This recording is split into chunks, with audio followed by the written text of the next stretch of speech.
ambayo imefanyika. Mfano, ninaanzia kata ya Mahembe ambayo natoka mimi. Wakati wa uchaguzi mdogo, mtendaji wa kata ya Mahembe anaitwa Gaspar Richard Ndakazi. Yule ni mtendaji wa kata, na lakini pia ameteuliwa kwenda kuwa afisa ushirika halmashauri ya wilaya Kigoma. Upande wa chama, yule ni kiongozi wa Chama cha Mapinduzi ngazi ya wilaya.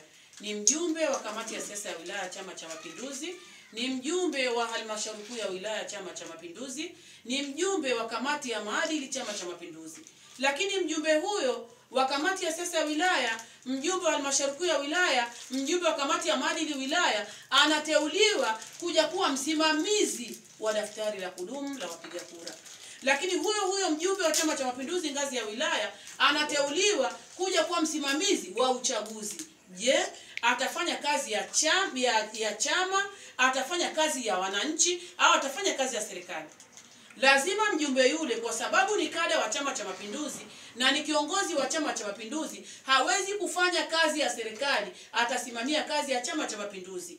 Ndio pale tunapoelekea uchaguzi, hata mgombea wa chama kingine akishinda, anatangazwa mgombea wa Chama cha Mapinduzi ambaye hakushinda, kwa sababu ni kada wa Chama cha Mapinduzi. Ndugu zangu, ni viongozi, kwa jitihada za pekee, mimi kama diwani wa kata Mahembe na mjumbe baraza kuu taifa, niliguswa baada ya kusikia kwamba mtendaji huyo ameteuliwa kuwa msimamizi wa uboreshaji daftari la kudumu la wapiga kura.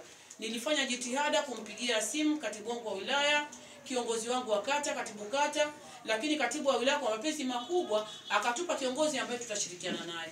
Tumeandika barua za malalamiko kumkataa mtendaji huyo kuja kusimamia zoezi la uboreshaji wa daftari la kudumu la wapiga kura.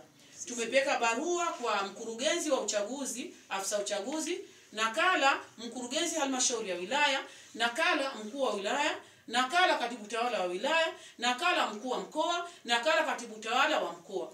Lakini kwa maajabu tuliyoyaona, pamoja na malalamiko na barua tumezipeleka tukakabidhi ofisi zote, bado mtendaji huyo au kiongozi huyo wa chama ndio msimamizi aliokuwepo katika uboreshaji wa daftari la kudumu la wapiga kura.